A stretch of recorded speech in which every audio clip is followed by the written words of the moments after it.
ദൈവത്തിൻ്റെ നാമം മഹത്വപ്പെടട്ടെ. അനുഗ്രഹ സമ്പന്നമായ ഈ നല്ല നൊയമ്പിൻ്റെ കാലയളവുകൾ ജീവിതത്തിന് ഏറെ അനുഗ്രഹത്തിന് കാരണമായി തീരട്ടെ. ഈ നാളുകളിൽ ആവശ്യമില്ലാത്ത 3 പ്രധാനപ്പെട്ട കാര്യങ്ങളാണ് നിങ്ങളുമായിട്ട് ഞാൻ പങ്കുവയ്ക്കുന്നത്. ആ 3 കാര്യങ്ങളും നാടക നടനവുമായി ബന്ധപ്പെടുത്തിയാണ് ഞാൻ പറയാൻ ആഗ്രഹിക്കുന്നത്. വേദപുസ്തകത്തിൽ വിശുദ്ധ മത്തായി എഴുതിയ സുവിശേഷം 6-ാം അധ്യായത്തിൽ പറയുന്ന 3 വാക്കുകൾ. ആ 3 വാക്കുകളിൽ ഒന്നിങ്ങനെയാണ്, ദാനം എന്ന് പറയുന്ന വാക്ക്. 6-ാം അധ്യായം 1 മുതൽ താഴോട്ട് വരെയുള്ള വാക്യങ്ങൾ പഠിക്കുമ്പോൾ ആദ്യം കാണുന്ന പ്രധാന വാക്കാണ് ദാനം ചെയ്യുന്നവരെ കപടഭക്തിക്കാരോട് ഉപമിക്കുന്ന ഒരു ചിത്രം അവിടെ കാണാനായിട്ട് പറ്റും. കപടഭക്തിക്ക് മലയാള ബൈബിളിൽ കപടഭക്തി എന്ന് ഉപയോഗിക്കുന്നുവെങ്കിൽ ആ വാക്ക് യഥാർത്ഥത്തിൽ അതിൻ്റെ മൂലഭാഷയിൽ നാടക നടൻ അഥവാ നാടക നടനം എന്നുള്ള വാക്കുമായിട്ട് ചേർത്താണ് അത് മനസ്സിലാക്കുന്നത്. ചുരുക്കത്തിൽ ഗിരിപ്രഭാഷണത്തിലൂടെ യേശു പറയാൻ ശ്രമിച്ചത് ഇങ്ങനെയാണ്: ദാനം വാരിക്കോരി കൊടുക്കുന്നു എന്ന് പറഞ്ഞ് അല്ലെങ്കിൽ അങ്ങനെ അഭിനയിക്കുന്ന തരത്തിലുള്ള ഒരു നാടക നടനം പാടില്ല. രണ്ടാമത് വീണ്ടും താഴോട്ട് വായിക്കുമ്പോൾ അവിടെ കാണുന്ന മറ്റൊരു നാടക നടനമാണ് പ്രാർത്ഥന ഒരു നാടക നടനമാകരുത്. പ്രാർത്ഥിക്കുമ്പോൾ നീ കപടഭക്തിക്കാരെ പോലെ ആകരുത്. അതായത് പ്രാർത്ഥനകൾ ഒരിക്കലും ഒരു നാടക നടനം പോലെ ആകരുത്. മൂന്നാമത് വീണ്ടും അതേ അധ്യായം തന്നെ പഠിക്കുമ്പോൾ നമുക്ക് കാണുന്നതാണ് ഉപവാസം കപടഭക്തിക്കാരെ പോലെ ആകരുത്.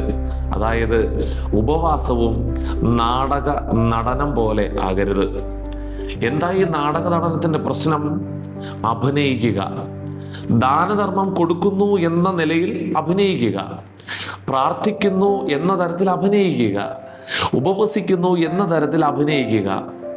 ഈ അഭിനയങ്ങൾ നൊയമ്പിന് ചേർന്ന പ്രക്രിയയല്ല. ഇതിനെ മാറ്റുവാനാണ് ബൈബിൾ നമ്മെ അനുശാസിക്കുന്നത്. ഈ നല്ല നാളുകൾ കപടഭക്തിക്കാരെ പോലെയുള്ള ദാനധർമ്മങ്ങളല്ല, കപടഭക്തിക്കാരെ പോലെയുള്ള പ്രാർത്ഥനകളുമല്ല, കപടഭക്തിയിൽ നിറഞ്ഞിരിക്കുന്ന ഉപവാസങ്ങളുമല്ല നമുക്ക് ആവശ്യം. മറിച്ച് എന്താ വേണ്ടേ? ഇത്തരത്തിലുള്ള നാടക നടനങ്ങളെല്ലാം ഉപേക്ഷിച്ച് ശരിയായ പ്രാർത്ഥന, അല്ലേ, ശരിയായ ഉപവാസം, ശരിയായ ദാനധർമ്മം, ഇവയിൽ ശ്രദ്ധ ചെലുത്താനായിട്ട് നാം പരമാവധി ഉത്സാഹിക്കേണ്ടത് വളരെ അനിവാര്യമാണ്.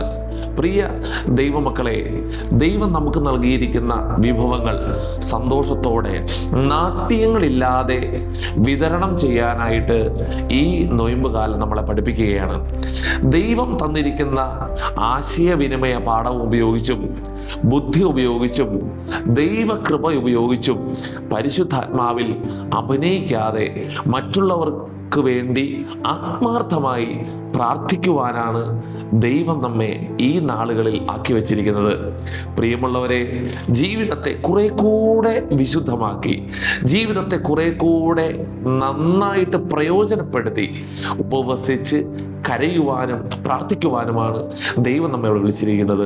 അല്ലാതെ നാട്യത്തിനോ നടനത്തിനോ വേണ്ടിയല്ല എന്ന് വ്യക്തമായി മനസ്സിലാക്കുക. ഈ നൊയമ്പിന്റെ നാളുകൾ വിശുദ്ധിയിലും വേർപാടിലും ജീവിക്കുവാൻ ദൈവം നമ്മെ ഒരുക്കട്ടെ. ആമേൻ.